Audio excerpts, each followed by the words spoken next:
Hi, you guys. What is up? I hope all of you guys are well.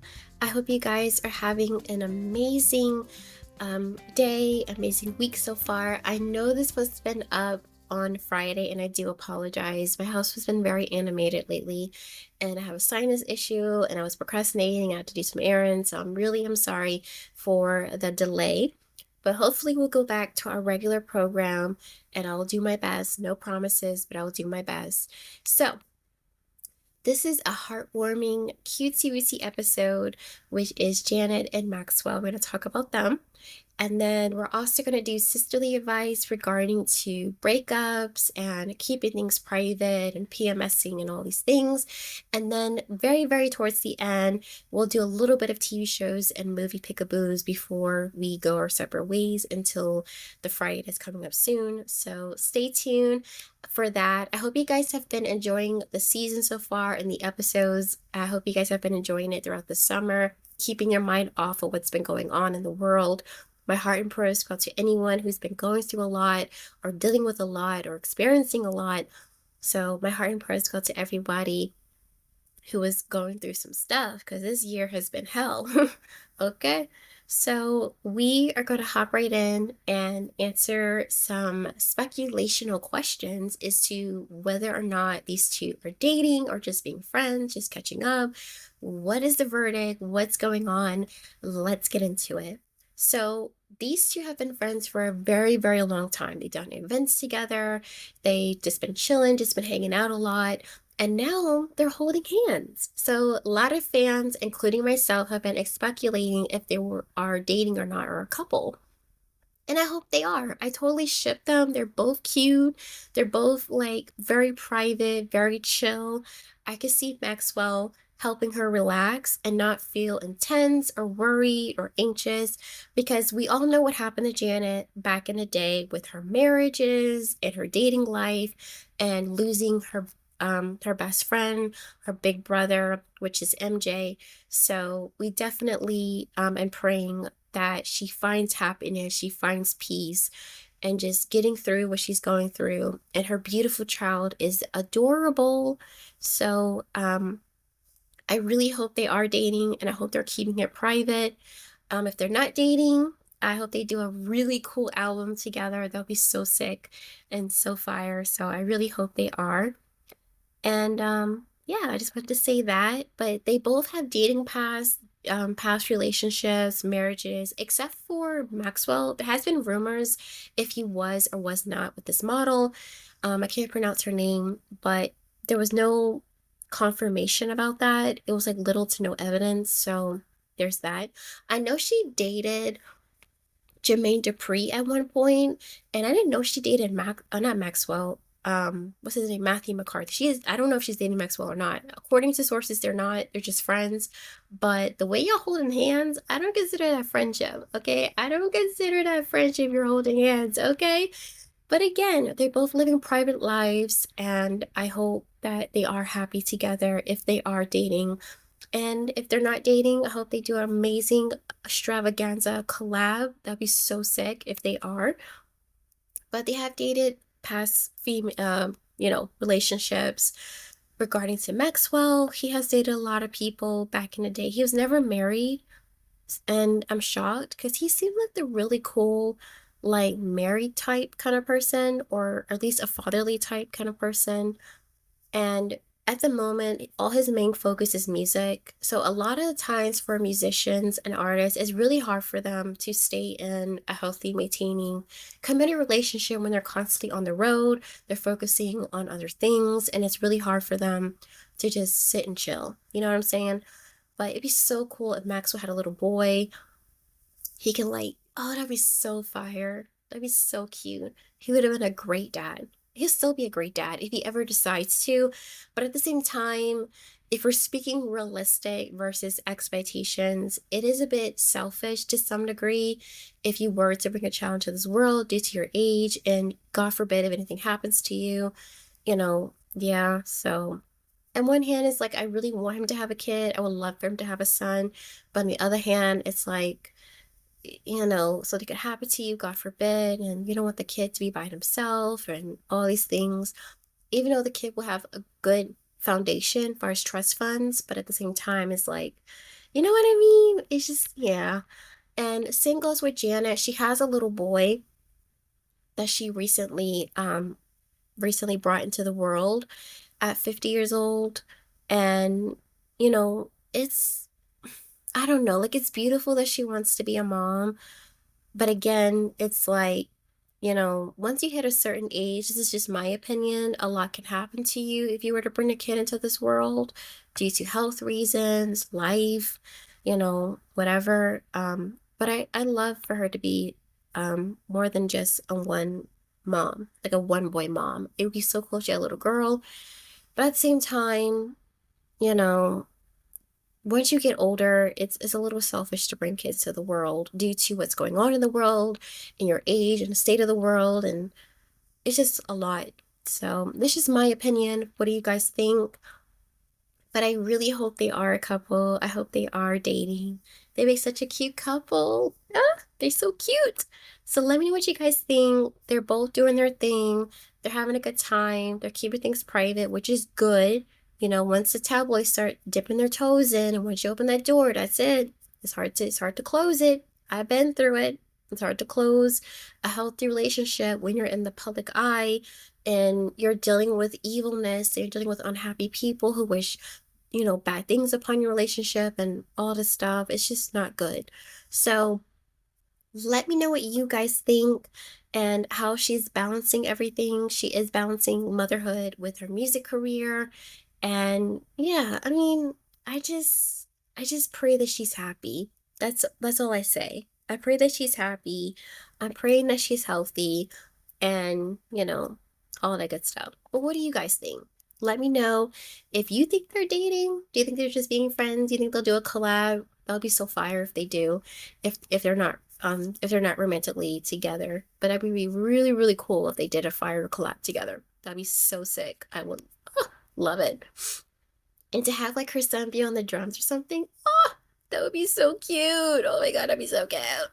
Let me know what you guys think, and I hope you guys enjoyed the first portion of this episode. We're going to hop right in to the next part of the episode, which is sisterly advice regarding to breakups and PMSing. So let's hop into that. So when you're dealing with breakups, it can be very hard, and it could be a lot of healing, a lot to process when you're dealing with breakups, a lot of changes in your life, especially if you're like a teenager more than an adult. See, when I was a teenager dealing with breakups, I didn't know how to handle it because, growing up in a Pentecostal home and witnessing unhealthy relationships in my time, it was really hard for me to handle breakups and heartaches and healing and all these things because I didn't have any good influencers that would teach me how to handle these things. I had to figure it out on my own. So what I would do is I would watch something funny. Laughter is the best medicine. Let's just be real. Keep yourself occupied. Laughter is the best medicine. For me, I would watch Home Alone 2. That is the funniest out of the first one. You gotta admit. The first one is cute, don't get me wrong. But the second one is way funnier. Is way funnier than the first one. You gotta admit. I love both. Don't get me wrong. Compared to the other ones that they got out here. But you got to admit, the second one is better than the first one. You got to admit. It's way more funnier than the first one. I feel like the first one is more like an introduction, and I love, I forgot his name. I can picture his face, but I can't think of his name. But that man can scream, okay? That man can scream. I forgot his name. I'm so mad, but I can't think of his name in the movie.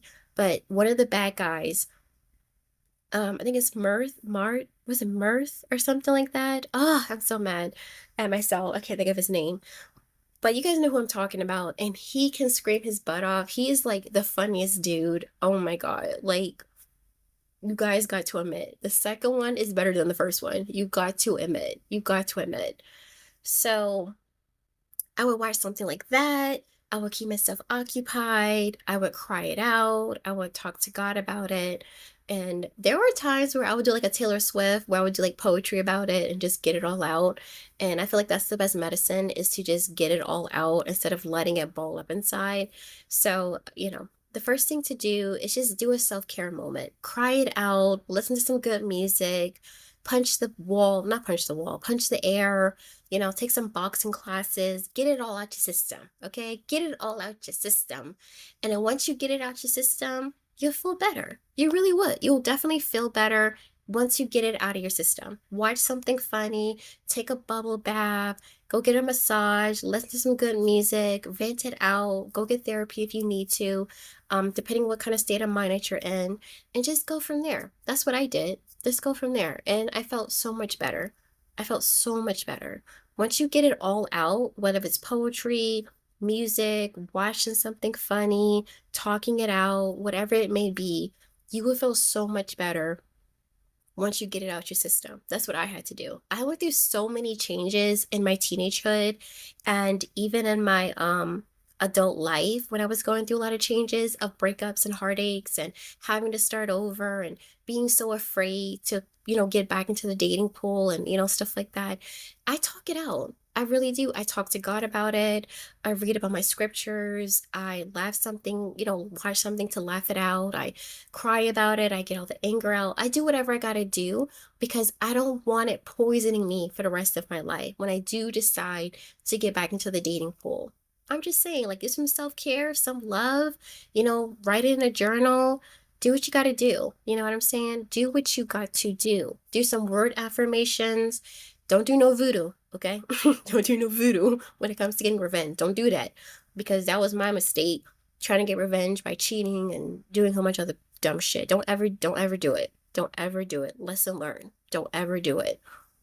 So I just wanted to say that. And when you're dealing, and just go with your girlfriends. Go to a club if you want to, have a party, do what you gotta do, sweetheart. But for me personally, I would watch something funny and I would just laugh it out, and it just makes everything better. Laughter is the best medicine when you're dealing with a breakup. That's what I do. I do poetry, I watch something funny, I keep myself busy by going to the gym, working it out, getting it out of your system. Sweat it out, and you will feel better. You really would. Sweat it out and just know that God is in control and there's plenty of fish in the sea. I know that sounds cliche. I know that sounds old school. I know that sounds corny and all these things, but it's true. It's true. Once you rent it out to God and just pray about it and just writing it all down and going to the gym and watch something funny and listening to good music, be around positive people, maybe go to therapy if it's, if you need to, and just have a good time. Go to a comedy club, go, don't drink. Don't drink. It sucks that movies and TV shows want to portray breakups as drinking. Don't drink. That's not a good sign. You're poisoning yourself. Don't drink. But yeah, I just wanted to say that. And, if you're ever going through any breakups, just know that that person ain't worth your time. There's a better person, behind those closed doors. When one door closes, another door opens, He ain't that important or she ain't that important. Like, you ain't that fine. You ain't that cute. You ain't that special. You gotta tell them, like, please, bitch. Like, what's Beyonce's irreplaceable? Shoe. Okay? I'm just saying. But I hope you guys enjoyed this episode. And far as PMSing, I do have a link page on my personal page where I talk about PMSing in the break room. So if you're at work or if you're at school, I dealt with this too. I had really bad time management when it came to PMSing, especially when I was like in middle school. My mom would yell at me for having a period. I'm like, girl, are you serious? Like, I kid you not. If you're a millennial, you will understand, like, why would you yell at me for having a period? Like, I'm a little confused here. I can't control my body. I can't control life. I can't control the scenario. Like, give me a break, lady. Like, come on. This is my first time. Don't act like you haven't had one, okay? So what I do, I didn't start understanding my period until early college. So during high school and middle school, I didn't know how to wear the right undergarments or the right tight fitting procedures like black and gray, for example. To me, those are your best friends when it comes to a period, when it comes to your cycle. Really get to know your cycle how many days out the week you have your cycle. I remember back in the day, I would have a 7-day cycle. I only have a 6-day cycle now, and I don't get as much cramps as once did. So whenever I have cramps, I would do pomegranate juice and water. And I remember I used to take Advil. Now, I wouldn't do Advil unless you're like out and about, like, traveling somewhere, and I would like get like a to go Advil. But if you can avoid over-the-counter medicine, I would do like some Ellipticus, like cream or something. I would do Ellipticus. I know I'm saying it wrong. Bear with me with my pronunciation. I do apologize. But I would use like what is that? Biofreeze? I think what's called Biofreeze or something like that. Balm, like is what it's called. And I would use that on my stomach where I get the most pain. And I also used my own cream, which is Creative Mama Sunwear 6994, which I'm going to be launching soon. And I have like Lipicus and peppermint and all that is really good for like headaches and everything. So that's like really good to have. So totally check those out. I think it's called BioFreeze or something like that. If I'm pronouncing it wrong, I do apologize. I don't want to be like antifreeze like for your car or anything. I think it's BioFreeze. I think it's called BioFreeze. If not, please correct me if it's called something else. So that's what I would use. I would use my own cream, which is Sunwear 6994, which I am launching very soon. Creative Mama. But until then, you guys can use any kind of peppermint, any kind of Lipicus type body balm, BioFreeze, and you also can use peppermint for like PMS headaches. I get those a lot. Palm juice mixed with water, stuff like that. And when you're dealing with undergarments, I think my grandmother taught me this, wear granny panties. I know, but you gotta wear your granny panties and not your cutesy wootsy. I'm just saying, wear your grannies, not your cutesy wootsy. Save your cutesy wootsy when you're done with your period throughout the amount of days of the week that you have your period. Also avoid dairy if you are affected by dairy during your cycle. I get so jealous of girls who can drink coffee during their cycle, which I found out is I can have non-dairy versus dairy. So all this time I could have had non-dairy instead of dairy. Like, come on. So whenever my cycle would come on, I would only drink tea, like peppermint tea or, detox tea to like flush anything like beef, for example. Like I would use detox tea, like what is it called? Yogi tea. I would use the detox tea a couple weeks ahead, closer to cycle week. I would flush that out. That way, whenever I have my cycle, it won't be as long. So in case you guys don't know this, which obviously you don't, which I'm telling you now, so I don't even know why I said that. But when it comes to meat, it tends to make my cycle longer. So if you get affected by that, try to cleanse your body ahead of time. And then once your cycle comes, it kind of shortens out whatever makes your period longer, if that makes sense. And then once your cycle is done, you can go back to eating whatever you wanted to eat. And that's what I had to learn. So every time I had beef for long and I don't cleanse my body, I don't detox my body, I tend to have a longer cycle. And that has happened to me a lot of times in my youth. Okay. So I had to learn not to do that no more. Always document your PMS. Always document and let the doctor know if anything goes wrong. Is it unusual? Stuff like that. Take notes. That's what I do. I have a notebook where I take notes of the date and the date and the ending of all my cycles. So keep that in mind. Make sure you wear granny panties, wear black and gray. Those are your best friend. Okay. You can still be cutesy wootsy, but not too much. Okay. Not too much. Always do your resources when it comes to pads, making sure that it's non-toxic and it's environmental friendly.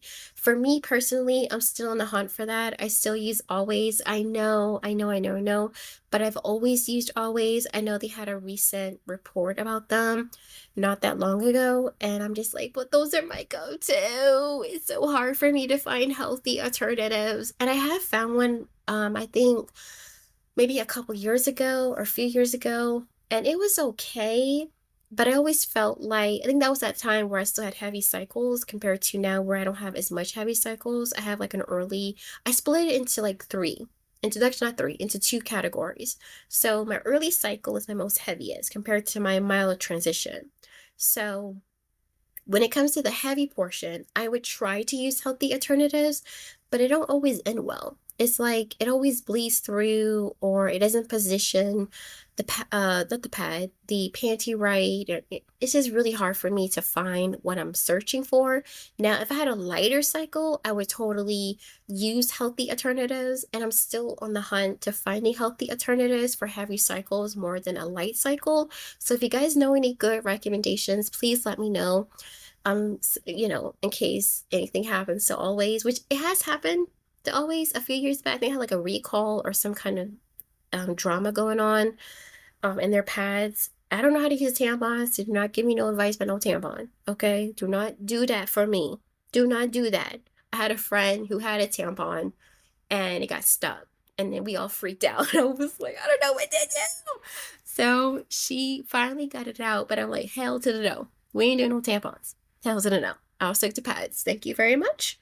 So let me know if you guys have any good recommendations or alternatives. I know a lot of people use like the Diva Cup. I want to test that out and see if that works for me and my body. So I'll let you guys know if that works or not. But however, you guys can check out my LinkedIn pages of PMSing in the break room, and any other PMSing content will be on my LinkedIn page, which is my first and last name, which is Janaea Dale. You can also check out copies of Opinion as well. I will definitely be putting out some alternatives as well, so make sure you guys check that out. But you guys can check out my my LinkedIn page of like all the content and everything. So make sure to check that out if you haven't already. I hope you guys enjoyed this episode. I hope you guys enjoy these tips and advice on how to deal with a breakup, how to overcome heartache. Just give yourself some time, be with the right people that bring you joy, make yourself laugh, watch a movie that makes you laugh. Laughter is the best medicine. Wear the right granny panties, wear black and gray. Those are your best friend. Time management is really, really important, especially when it comes to changing your pad and doing it accordingly, like around lunchtime and before you leave to going out with your business. Try to stay home if you can, if it's possible for you, especially if you're not in school anymore. Try to stay home or close to home as much as you can.